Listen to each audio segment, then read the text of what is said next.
With Austin FC, Longhorn football, and the city setting the stage for Harry's House this week, tourism in the city looks closer to pre-pandemic levels than ever before. So we are bringing in Steve Genovese, Visit Austin's executive vice president, to really talk more about the local economy. Steve, thank you so much for being with us.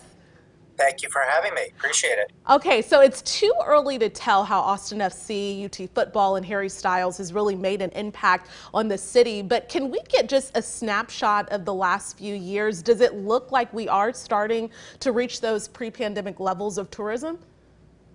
It is very good news. We were at our lowest occupancy for hotels, reaching as low as 43% occupancy during the pandemic. Last year was certainly better at 62%, and now we're hovering almost 70%. And why we use occupancy of hotels so much is that's people coming into town, certainly staying in a hotel, but then generating revenue to small businesses, restaurants, providing their dollars into our economy. So that's very good news. And you mentioned restaurants. How are restaurants now faring? Are they fully staffed? Are they staffed enough to deal with the demand of people coming into town? I think our city fares much better than some cities I've heard about.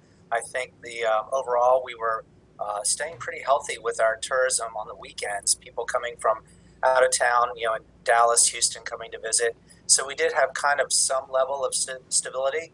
But now, with the increase in visitors, that's provided companies to employ more folks and get them back to work.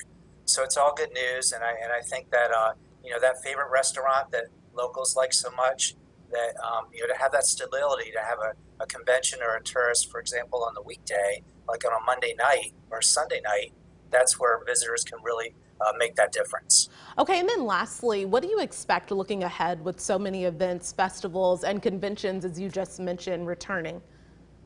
Well, it's all about layering. For example, we had a very strong weekend with the Alabama UT football game, but we also had a 2,000-person conference for American Society of Bone and Mineral Research.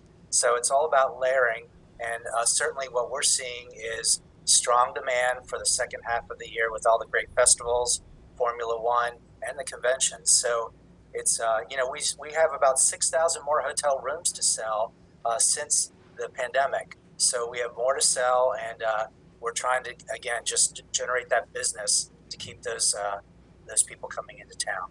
All right, Steve from Visit Austin, thank you so much for joining us. Thank you. Take care.